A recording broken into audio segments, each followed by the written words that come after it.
Hello, this is lesson number 3 for the Intro to U.S. History course at Inspire Academy. And today we're going to be talking about the American Revolution. When we start, we will be talking about kind of the end of the last lesson. So when we started talking about the leading up to the American Revolution, that's kind of where we're going to start. And then we're going to go through all of the battles, or the important battles for the American Revolution. All right, so let's jump straight in. So first, we're going to talk about the Townshend Acts. And we started about this last lesson, so I'm not going to go too deeply into it. But basically, it was one of the causes of the American Revolution. The big part of the Townshend Acts is taxation without representation, the concept of Britain taxing the American colonies without any representation in Parliament. So make sure you kind of remember, just refresh your memory on these topics. All right, so the Townshend Acts basically, just as I said right now, impose new taxes on imported goods in the American colonies without their consent. So this was a big star on the without their consent part. So when we say taxation without representation, as we talked about last lesson, we're talking about how the American colonists didn't have any representation in the Parliament, the legislative branch that imposed the taxes on the colonies. So they wanted that representation. That's what they wanted. So basically, these acts led to boycotts and protests from the colonists against British taxation and control. The Townshend Acts also authorized the use of writs of assistance, which were general search warrants that allowed British officials to search for smuggled goods in private homes and businesses. So let's say you were a colonist at this time and you were just like a trader, let's say. Like you were just a regular citizen who traded. And based on the Townshend Acts, the British officials, any British official, was allowed to just enter your home and search for whatever reason, whether you had smuggled goods even in your private home or business. So that was that angered a lot of the American colonists, as you could imagine. And we're going to be talking about the Boston Massacre. So the Boston Massacre was an event in 1770 when British soldiers fired on a group of American colonists in Boston, resulting in the death of 5 colonists. So this was one of the starting points of the American Revolution, and as we're going to be talking about right here, it escalated tensions between the American colonists and British authorities. Now, we started talking about escalating tensions last lesson with the Townshend Acts, but as you can see, it kind of started that tension. The more things that occurred between the Americans and the British, the more tension started rubbing in between them two. So you can see how this slowly turned into a war. These tensions started more and more conflicts, which eventually led up to the revolution. Okay, so the colonial leaders utilized the Boston Massacre as propaganda, presenting it as a symbol of British oppression and cruelty, which united the colonists in their quest for independence. What does this mean? This means that colonial leaders, like the people who were on the side of independence, not quite yet, but the leaders of the colonists, they used the Boston Massacre and said, look, they're tyrannous. This is tyranny. They are oppressing our rights and they are cruel. They killed a bunch of our colonists and they used it as propaganda, which may have seemed biased. It was biased towards the colonists, but they framed it as a way to say that these British oppressors, I should say, they're tyrannous, they're tyrants. And they are unfairly ruling against the Americans. They killed Americans for no reason, as they would have said. And the Boston Massacre served as a catalyst for more protest and resistance against British authority throughout the colonies. This meant that the Boston Massacre resulted, it resulted in a lot of more protests and resistance. It caused it to happen more quickly and more prevalently. So that's kind of what that means. So this is a famous one, the Boston Tea Party. So the Boston Tea Party was a political protest that took place on December 16th, 1773 in Boston, Massachusetts. Colonists disguised as Native Americans boarded British ships and dumped 342 chests of tea into the Boston harbor as a protest against the British Tea Act. pretty simple.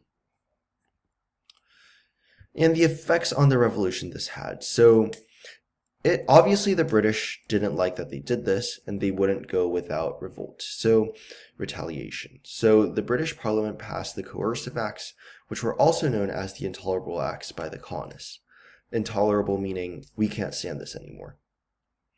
So the Boston Tea Party brought together colonists from different regions and backgrounds in a shared cause against British oppression. This basically caused a unity between the colonists. The destruction of British tea resonated with many colonists and shifted public opinion further towards supporting the American cause for independence. The Boston Tea Party marked a significant escalation in the tensions between the colonies and Britain. Alright, so zooming in more on the Intolerable Acts.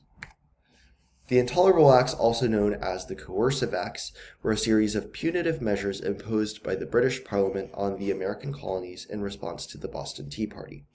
These acts were passed in 1774 with the aim of punishing Massachusetts for its resistance to British authority and tightening control over the resistive colonies. Yeah, so a lot of questions that I usually get, or one question I should say I usually get, is why did the colonists call this the Intolerable Acts?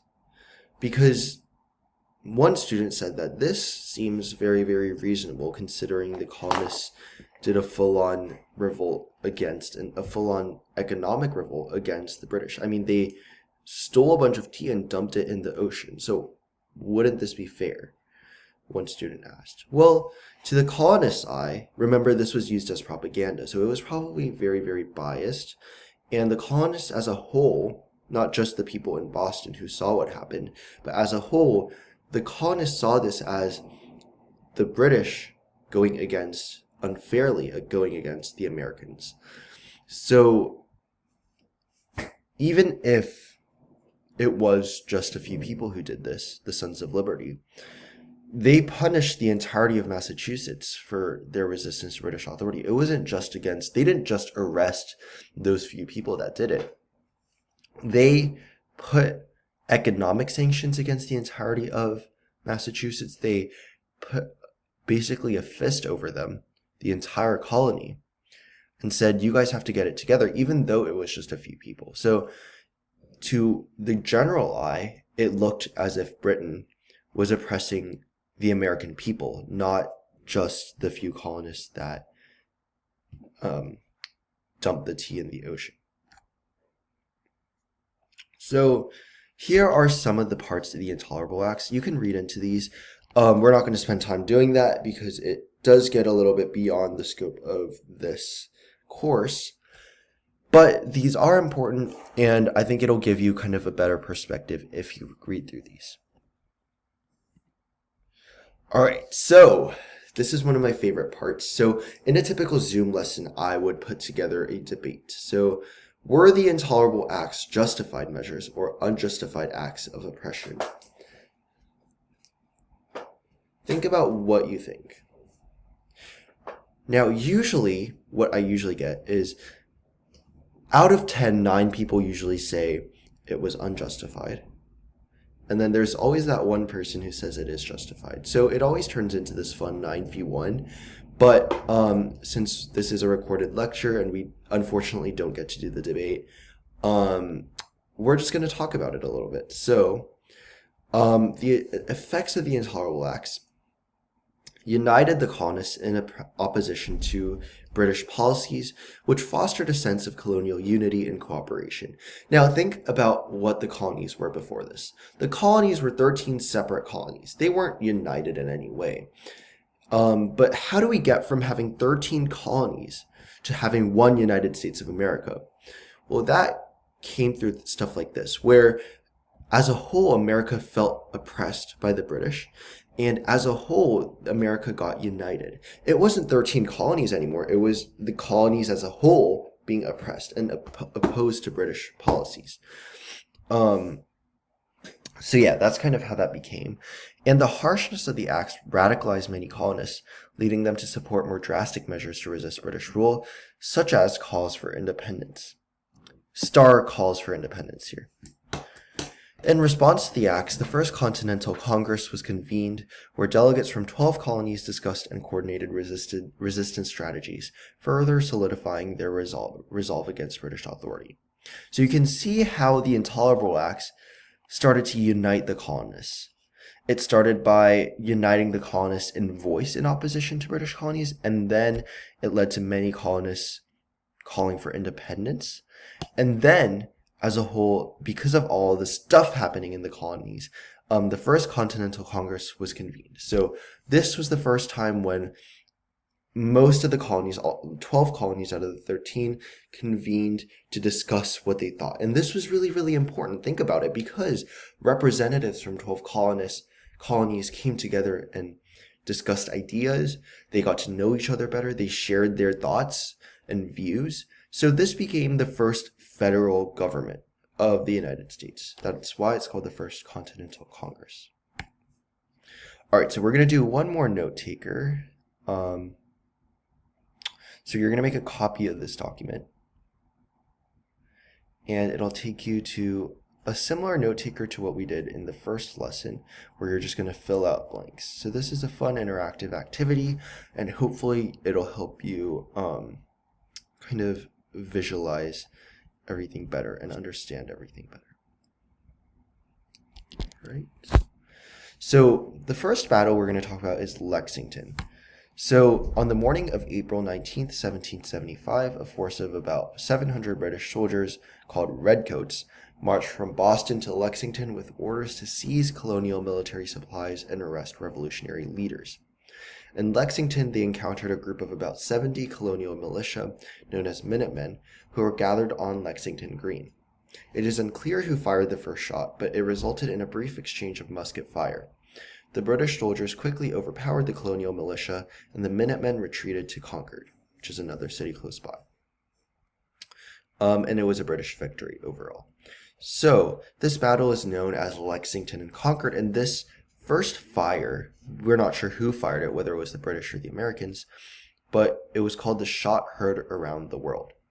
Why? Because this was one of the first times where a colony, such as the 13 American colonies, revolted against the world's biggest military power, which was Britain. And so this was kind of revolutionary, right? Because why would a colony of militiamen are unorganized military, just like regular citizens with guns. Why would these militiamen fight against the most organized, most powerful military in the world? This was like a show of force, and this shot heard around the world was really, really important because it sent a message around the world that someone was fighting against the British, standing up against oppression, of colonial oppression, which is unheard of. Okay, so Concord. So the British continued from Lexington to Concord, where they believed more military supplies were stored. When they reached Concord, many of the supplies had been hidden or moved elsewhere by the colonists.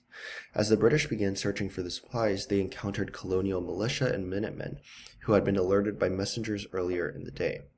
A larger confrontation ensued, and the British were forced to retreat towards Boston. And this was an American victory. So you can see how, two things. The Americans were very, very strategic. They knew what they were doing. Even though they were unorganized militiamen and Minutemen, they knew what they were doing. They had a strategy.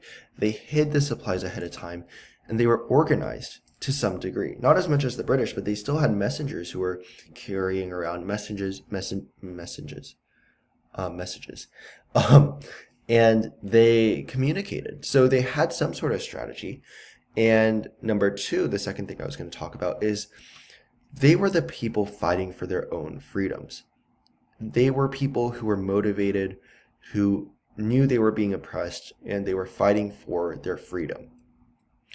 On the other hand, Britain, they were just, career military people. They didn't know what they were fighting for. I mean, they were fighting for their country, but they didn't really know, they didn't have that internal motivation of, this will make it or break it for my freedom. And so those two factors had a really big influence on why the Americans won against the British. I mean, that internal fire they had, that was one of the big factors why the Americans won this battle. And that was really revolutionary, the fact that the colonists could win a battle against the greatest military force in the world at the time, which was Britain. So this is a quick visual of the retreat from Concord. So as you can see, if you follow the arrows, so we go from Boston, and then we see that we reach Lexington right here. And then if you go in further, you get to Concord right here. So this was the entrance, and then you get to the exit. And you can see all of these yellow fire kind of symbols right here. And all of these militia. So you can see how the U.S. wasn't really that organized. The colonists had just little townspeople, just like in little groups that were taking their shots at the British. So as they were retreating back, the retreat from Concord, they were hit by many different militiamen. And this kind of unorganized force somehow brought down the British. So the next battle we're going to talk about is the Siege of Fort Ticonderoga. At the outbreak of the American Revolution, American forces sought to acquire military supplies and fortifications to bolster their position.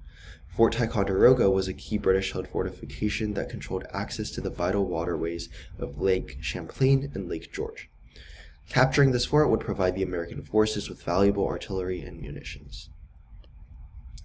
So this is a little map of the Siege of Fort Ticonderoga. But we're going to read this first. So on May 10th, 1775, a small group of American soldiers led by Ethan Allen and Benedict Arnold launched a surprise attack on Fort Ticonderoga. They found the fort's defenses lightly guarded and were able to enter the fortification without significant resistance. The British commander, Captain William de Laplace, reluctantly surrendered the fort, and its valuable artillery and military supplies fell into American hands. And this was another American victory. So the Americans are starting to feel like, hey, we actually have a shot. Okay, so this is a cool map of the battle, or the Siege of Fort Ticonderoga, I should say. And so just have a moment and visualize everything that's happening here.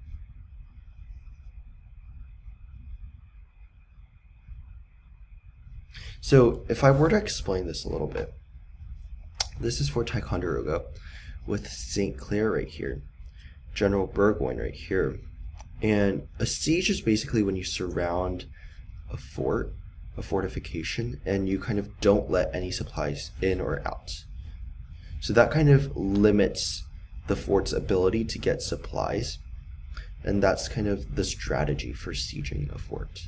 So this is a long-term battle, and you can see, well, this one wasn't that long-term, but because it resulted in a battle, but usually sieges can last a very long time. All right, so the Battle of Bunker Hill, or also known as Breed's Hill. So after the capture of Fort Ticonderoga, the British Army in Boston grew increasingly concerned about the surrounding American forces and decided to take action to assert their control. They planned to seize and fortify the hills surrounding Boston, including Bunker Hill and Breed's Hill, which would provide strategic advantages.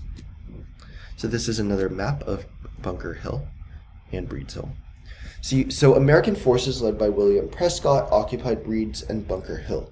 On June 17th, 1775, the British launched an attack. So the British launched 2 assaults on the hill. The first was unsuccessful and caused heavy British casualties, and the second forced Americans to retreat due to lack of ammunition.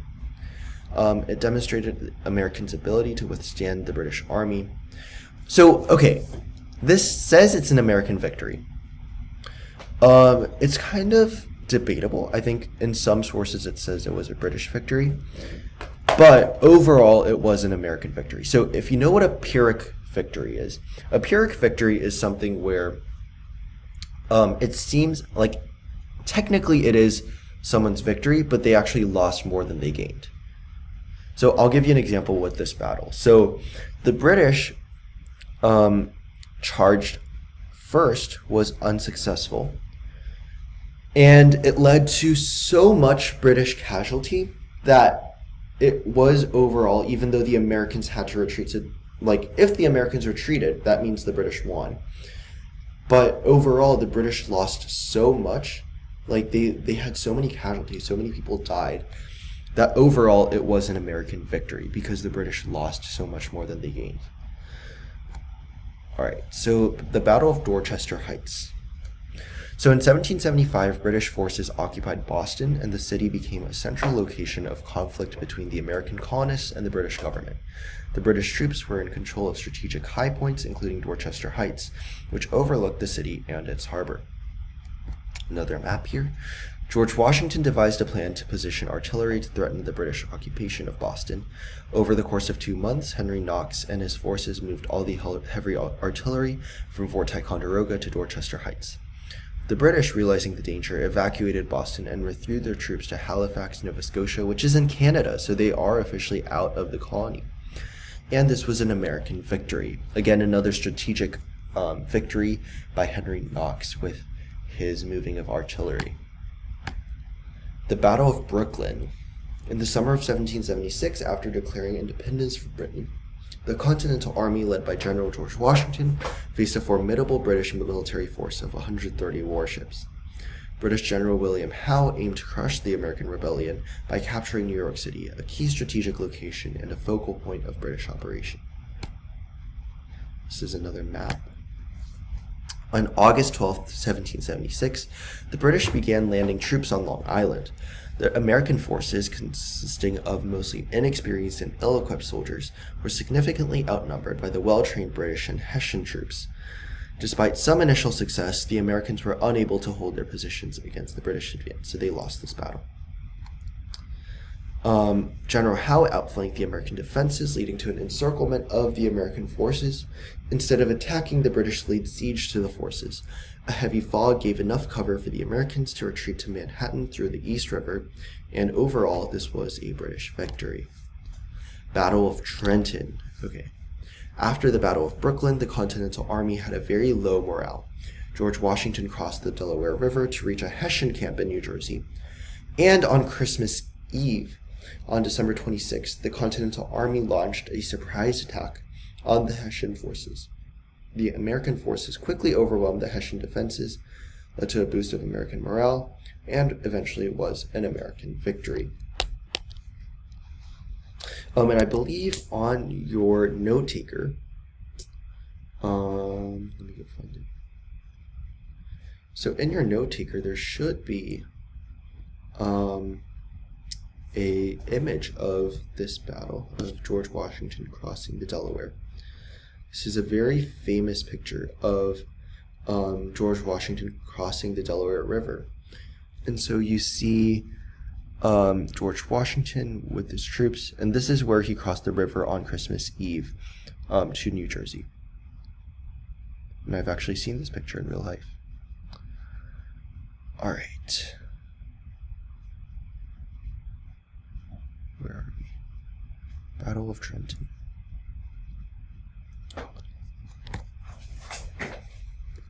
Okay, Battle of Saratoga. This was one of the deadliest battles, I believe.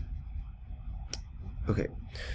The Battle of Saratoga was a turning point in the American Revolutionary War, consisting of 2 engagements near Saratoga, New York.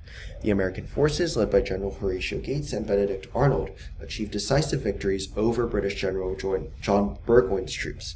The British surrender at Saratoga in October 1777 boosted American morale, secured foreign support, and played a crucial role in France officially entering the war as an ally of the United States. And it was an American victory. So you can see how this was a very big turning point in the war, because this battle led to France officially entering the war as an ally of the United States. After Britain, it was usually France or Spain, but usually France that was the biggest army, the most powerful army in the world after Britain. So this was huge, the fact that France joined in the American side, because as we can see in the Battle of Yorktown, recognizing the opportunity to deal a decisive blow to the British, General George Washington, along with French General Jean-Baptiste Rochambeau, devised a plan to launch a combined American and French attack on General Cornwallis, who was British, at Yorktown. In late September 1781, American and French forces began surrounding Yorktown, effectively blockading the British. And the French had an extremely good navy that helped out with this battle. The British Navy, unable to break through the French blockade, was also unable to provide relief or supplies to Cornwallis's troops. This is another battle map. As the siege progressed, the Allied forces launched several assaults and bombardments against the British defenses. The continuous pressure from the besieging forces, coupled with the lack of support from the British Navy, forced Cornwallis into a dire situation. With his troops running low on supplies and escape routes closed off, Cornwallis realized that continuing the fight was futile.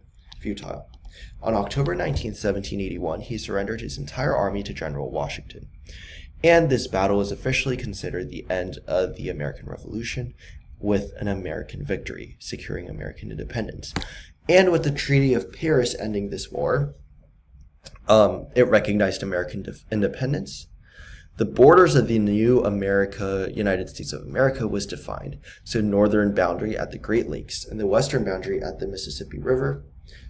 Fishing rights, it secured American fishing rights off the coast of Newfoundland, which is that island we've been talking about for the past few lessons. Debts and reparations, so Americans no longer owed money to British merchants, and America would give back land to the loyalists okay, I should have explained this earlier. So there were the loyalists and the patriots. So the loyalists were the American colonists that were on the side of Britain, and the patriots were the American colonists on the side of independence. So they actually stole the land from the loyalists during the war, but this treaty promised America would give back land to the loyalists. The evacuation of British troops and treaty negotiated by Benjamin Franklin, John Adams, and John Jay for the Americans, and a team led by David Hartley for the British. The effects. The revolution resulted in the creation of the United States as an independent nation. The success of the revolution inspired and influenced other independence movements worldwide, and the newfound independence allowed the U.S. to expand westward and grow rapidly. The revolution also fostered economic development and trade in the United States, and the revolution weakened the British Empire and led to the rise of the U.S. as a major world power. All right, that was today's lesson with all the battles. And we ended off all the way at the conclusion of the war. So today's homework is to finish the note taker that we started during this lesson. Hopefully you got it done. And there is this cool oversimplified American Revolution video that I highly recommend. And if you have any questions, please email the Inspire Academy. Email is on the website. So yeah, thank you and see you next video.